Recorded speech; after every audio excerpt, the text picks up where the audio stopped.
Ternyata menurut data, kesehatan finansial orang Indonesia itu masih rendah, masih di bawah 50%. Ini berdasarkan data Financial Fitness Index tahun 2023. Ini survei dari atau laporan dari OCBC NISP. Aku sambil lihat laptop. Secara keseluruhan, kesehatan finansial orang Indonesia itu ada di angka 41,16%. 41,16 kesehatan finansial nih, masalah ekonomi, nih masalah keuangan, kesehatannya, kondisi kesehatan keuangan orang Indonesia masih di bawah 50%, masih 9% lah sampai 50%.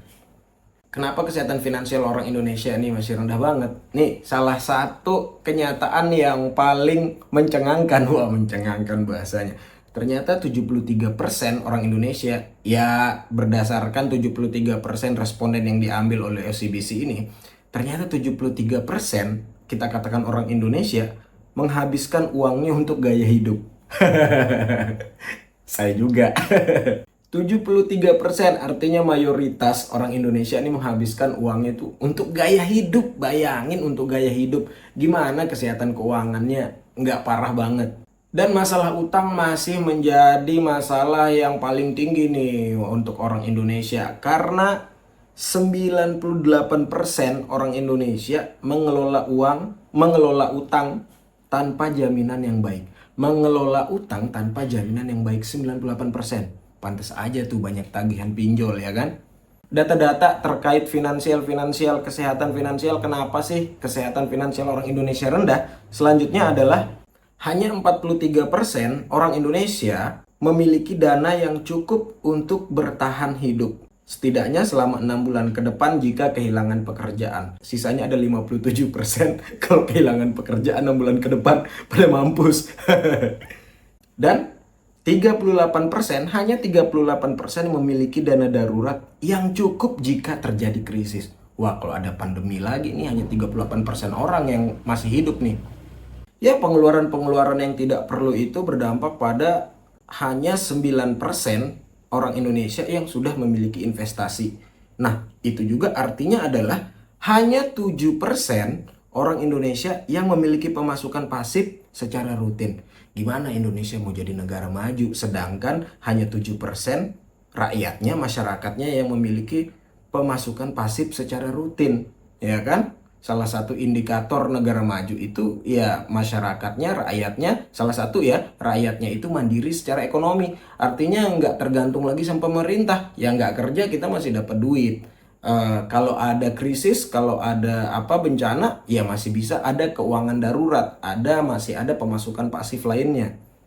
Kalau kita lihat kebiasaan baik dan kebiasaan buruk nih berdasarkan persentase, memang kebiasaan buruk persentasenya lebih tinggi daripada kebiasaan baik. Kita coba cek ya, tadi seperti yang saya bilang, 73% menghabiskan uangnya untuk mengikuti gaya hidup teman.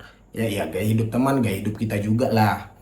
Lalu 53% sering membayar tagihan minimum untuk kartu kredit nih kalau yang belanja-belanja kartu kredit. Lalu 29% sering meminjam uang dari teman atau keluarga. 12% pengeluaran melebihi pemasukan. Waduh, parah nih. Dan 6% melakukan spekulasi berlebihan. Kalau kita bandingkan dengan persentase kebiasaan baik, itu paling tingginya 23%. 23%-nya memastikan keuangan terus jika mengalami kematian. Memastikan keuangan terurus jika mengalami kematian. Asuransi jiwa nih, 23%. Nah, paling tinggi 23%. Ya itulah. Lalu 12% mengetahui skema pajak. Ya oke lah. Hanya 7% menggunakan uang sesuai dengan anggaran. Hanya 7%, bayangin. 7% lagi melakukan pemeriksaan keuangan setiap tahun dan hanya 4% yang mencari anjuran dari ahli keuangan yang melakukan riset secara mandiri untuk investasi. Kalau ini kita lihat dari data jumlah penduduk Indonesia yang mayoritas adalah usia produktif. Usia produktif salah satunya itu Gen Y, generasi milenial atau Gen Y. Nah, Gen Y ini memang karakter orangnya tidak mau atau enggan mencari nasihat keuangan dari para ahli atau dari orang lain. Nah, ini sesuai nih data ini, 4%, hanya 4% yang mencari anjuran dari ahli keuangan, nasihat dari ahli keuangan. Cocok.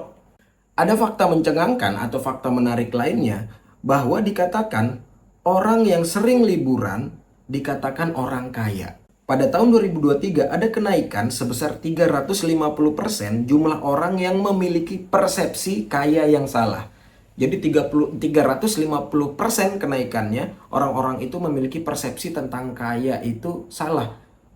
Maksudnya di sini berdasarkan survei ini, dipikir orang yang sering jalan-jalan, sering healing, sering liburan itu dikatakan orang kaya. Padahal orang yang sering liburan itu orang yang stres kali ya. Kalau nggak stres kan nggak sering liburan, ya kan? Tapi dari semua itu paling tidak skor kesehatan finansial kita orang Indonesia ini dari 2020, 2021, 2022 itu terus meningkat. Ya paling tidak walaupun masih di bawah 50%, kesehatan finansial kita orang Indonesia paling tidak meningkat lah.